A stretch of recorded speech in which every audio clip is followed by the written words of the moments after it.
Hi అందరికీ నమస్తే. నిన్న జరిగిన ఆర్ఆర్ మ్యాచ్‌లో ఆర్‌సీబీ గెలవడానికి 3 కారణాలు. నంబర్ 1 కారణం అజిల్ వుడ్. ఫస్ట్‌లో ఎక్కువ పరుగులు ఇచ్చినప్పటికీ చివరి 19 ఓవర్‌లో కేవలం 2 వికెట్లు తీసుకొని ఒక్క పరుగు మాత్రమే ఇచ్చాడు.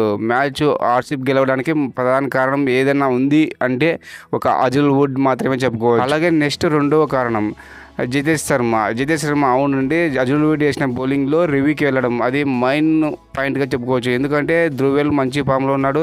6 హిట్టింగ్ చేస్తున్నాడు లాస్ట్‌లో.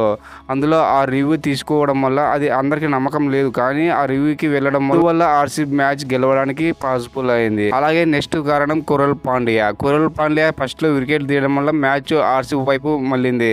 లేకపోతే ఓపెనర్స్ ఆడే హిట్టింగ్స్ దాదాపు 15 ఓవర్లకి మ్యాచ్ ఫినిష్ అయ్యేదేమో అనుకుంటే. అందువల్ల మూడో కారణం కురల్ పాండ్యా కీలక పాత్ర పోషించాడు. మీరు ఎలా అనుకుంటున్నారు? ఏ 3 కారణాల వల్ల మ్యాచ్ గెలిచింది అనుకుంటున్నారు? ఇది కామెంట్ ద్వారా తెలపండి. మీరు మన ఛానల్ ఫస్ట్ టైం వచ్చినట్లయితే లైక్ చేయండి. అలాగే సబ్స్క్రైబ్ చేసుకొని